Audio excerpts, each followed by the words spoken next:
வணக்கம்மா. இன்னைக்கு 3 டே செஷன்ல நல்லா ரொம்ப யூஸ்ஃபுல்லா இருந்தது. ரொம்ப ரொம்ப நல்லா இருந்தது எப்பவும் போல. அ இன்னைக்கு வந்து அந்த கீத ஸ்லோகம் ஸ்டார்ட் பண்ணீங்க. "யத் கரோஷி யதஷ்ரஸி யஜ்ஜுஹோஷி ததாசி யத் பஸ்யசி கௌந்தேய தத் குருஷ்வ மதர்ப்பணம்." இந்த ஸ்லோகத்தோடைய அர்த்தம் வந்து நீங்க அழகா சொன்னீங்க. அதாவது நீ யாருக்கு என்ன செஞ்சாலும் அது என்னதான் வந்து சேரும். அது ஹஸ்பண்டுக்கா இருந்தாலும், அது அது வெளியில இருக்கிறவங்களா இருந்தாலும், அதுல வீட்ல இருக்கிற உறவு முறைகளா இருந்தாலும், இல்ல சர்வெண்ட்டா இருந்தாலும், இல்ல காக்கா, நாய், பூனைன்ட்டு அந்த மாதிரி ஜீவராசிகளா இருந்தாலும், இல்ல நம்ம ஆகாதவங்க, போகாதவங்களா இருந்தாலும், நம்ம என்ன செஞ்சாலும் அது வந்து கிருஷ்ணருக்கு தான் போய் சேரும். எனக்கு தான் சேரும்னு அவரு சொல்றாரு அப்படின்னு அழகா சொன்னீங்க. அதனால நல்லத மட்டுமே செய்யுங்க. கெடுதல் ஏதாவது செஞ்சுட்டாலோ, நம்ம கோவப்பட்டுட்டாலோ, நம்ம ரியாக்ட் பண்ணிட்டாலோ, இல்ல அவங்களுக்கு ஏதாவது நல்லது நடக்கக்கூடாது அப்படின்னு நம்மளுடைய தவிப்புல வேண்டிக்கிட்டாலோ, எல்லாமே கிருஷ்ணர போய் சேர்ந்துரும். நம்ம நல்லது மட்டுமே நினைக்கணும்.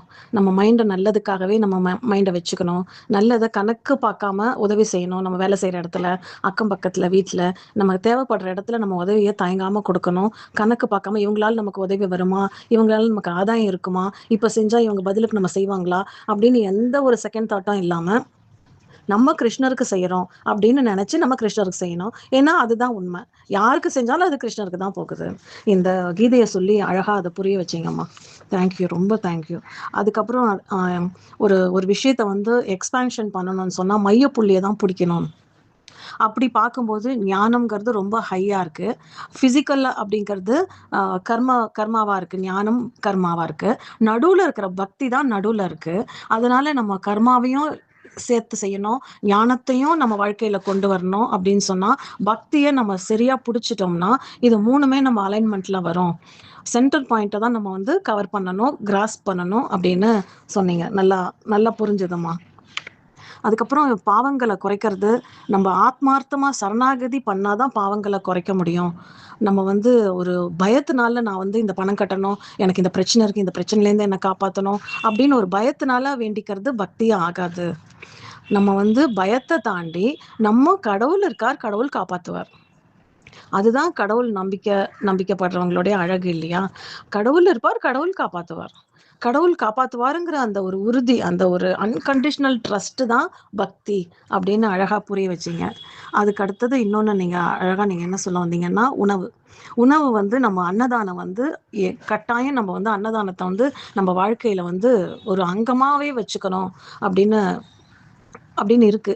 அது வந்து நீங்க ஒரு எவ்ளோ அன்னதானம் நம்ம குடுக்குறோமோ, அந்த அளவுக்கு நம்ம வந்து கடவுள்கிட்ட நம்ம போய் சேருவோம். நம்மளுடைய கர்ம வினைகள் எல்லாமே எக்ஸாஸ்ட் ஆகும். நம்ம அன்னம் குடுக்க குடுக்க ஒருத்தவருடைய உயிர் வளருது. நம்ம சாப்பாடு தான் வந்து அவங்களோட உயிர வளர்க்குது, நம்மளோட உயிர வளர்க்குது. அப்ப நம்பளும் சாப்பிட்டு நம்ம ஒருத்தவங்களுக்கு உயிர் வளர்க்கறதுக்கு உணவு குடுக்கும்போது, அவங்களுடைய உயிர் வளரும்போது நம்மளுடைய கர்மா கழிஞ்சு அத காணாமயே போயிரும். அந்த அளவுக்கு அன்னதானத்தோடைய சக்தி இருக்கு. அதனால நம்ம அத தினப்படியோ, இல்ல ஒரு பண்டிகை டைம்லயோ, இல்ல வாரத்திலயோ, மாசத்துலயோ நம்ம அத வாழ்க்கையில கொண்டு வர்றது ரொம்ப நல்லது அப்படின்னு தோணுதும்மா. யாருக்கு என்ன குடுத்தாலும், யாருக்கு என்ன ஒரு பணிவிடை செஞ்சாலும், யாருக்கு என்ன ஒரு ஊர் பேர் தெரியாத ஒரு பஸ்ஸுல நம்ம சீட்டு குடுத்தாலும், ஒரு ட்ரெயின்ல ஒருத்தவங்களுக்கு குடுத்தாலும், ஒரு வழி தெரியாதவங்களுக்கு ஒரு அட்ரஸ் நம்ம நின்ன இடத்துல ஒரு வண்டியில கேட்கறாங்கன்னா, ஒரு அட்ரஸ் சொன்னாலும், எந்த ஒரு சின்ன உதவியுமே கிருஷ்ணருக்கு தான் போய் சேருது. அந்த பகவத்கீதையோடைய ஆதாரம் தான் நீங்க சொன்னீங்க. எல்லாமே வந்து கிருஷ்ணருக்கு தான் போய் சேருது. அதனால யாருமே வந்து என்ன உதவி கேட்டாலும் அழகா வந்து மனசார செய்யுங்க. அது உங்களுக்கே 10 மடங்கா திரும்பி வரும் அப்படின்னு அழகா சொன்னீங்க. அதுக்கப்புறம் உங்களுடைய அனுபவத்துல நீங்க சொல்லும்போது, என்ன யாராவது திட்டினாங்கன்னா, என்ன யாராவது கோச்சுக்கிட்டாங்கன்னா, கிருஷ்ணர் தான் திட்டுறாரு யார் மூலமா? அப்படிதான் நான் நெனப்பேன். அப்படின்னு நீங்க சொன்னீங்க. அப்போ அது வந்து கிருஷ்ணர் பண்றாருன்னா, நல்லதையும் கிருஷ்ணர் தான் யார் மூலமாவோ பண்றாரு. நமக்கு ஒரு அறிவுரை சொல்லணும், புத்தி புகட்டணும் அப்படின்னா, நமக்கு ஒரு பிரச்சனைய உருவாக்கி, நம்ம ஒரு நார்சிசிஸ்ட் ஃபேமிலில நம்மள நம்மள கொண்டு வந்து, இல்ல நார்சிசிஸ்ட் ஃபேமிலில நம்மள பொறக்க வச்சு, நம்மளுடைய கர்ம வினைக்கு ஏத்தா மாதிரி நம்ம பொறக்குறோம். அவர் வந்து நம்மளுக்கு புத்தி புகட்டுறதுக்காக கூடவே இருந்து, அவர் புத்தி புகட்டிட்டே இருக்காரு இவங்க மூலமா. இவங்க மேல நம்ம கோவப்படுறதுலயோ, வருத்தப்படுறதுலயோ அர்த்தமே இல்ல. நம்மளுடைய கர்ம வினைய நம்ம கழிக்கிறோம். அவங்க நார்சிசிஸ்ட் பண்ணாலும், வேற யாரோ சம்மந்தம் இல்லாதவங்க பண்ணாலும், யார் பண்ணாலுமே அது கிருஷ்ணர் அவங்க மூலமா நமக்கு பண்ணி, நம்ம கர்மாவ கழிக்கிறாரு. அப்படின்னு நல்லா புரிஞ்சுக்க முடிஞ்சதும்மா. இன்னொன்னு நீங்க சொல்ல வந்தது, நம்ம வந்து ஆத்மார்த்தமா வந்து பகவானை கும்பிடணும். கடவுளை வந்து ஆத்மார்த்தமா கும்பிடணும். ஒரு காக்காய்க்கு உணவு வச்சா கூட அது காக்கான்னு நினைக்கக்கூடாது. அது கடவுள், அது கிருஷ்ணர், முருகர். நம்ம தெய்வத்துக்கு உணவு வைக்கிறோம். ஒரு நாய்க்கு கொடுத்தாலும், இல்லை வேற யாராவது முடியாதவங்களுக்கு பணத்தால கஷ்டப்படுறவங்க, உடம்பால கஷ்டப்படுறவங்களுக்கு கொடுத்தாலும், அதுல எந்த ஒரு ப்ரைடுமே இல்லாம நம்ம கொடுக்குறோம் அப்படின்ற எந்த ஒரு ஸ்தானத்தையும் நம்ம எடுத்துக்காம நம்ம நம்ம கிருஷ்ணருக்கு கொடுக்கறதுக்கு நம்ம கிருஷ்ணரே ஒரு வாய்ப்பு கொடுக்குறாரு அப்படிங்கிற மாதிரி தான் நம்ம எந்த ஒரு தானம் செஞ்சாலுமே அந்த தாட் ப்ராசஸ்ல தான் நம்ம எடுத்துக்கணும் அப்படின்னு புரிஞ்சதுமா.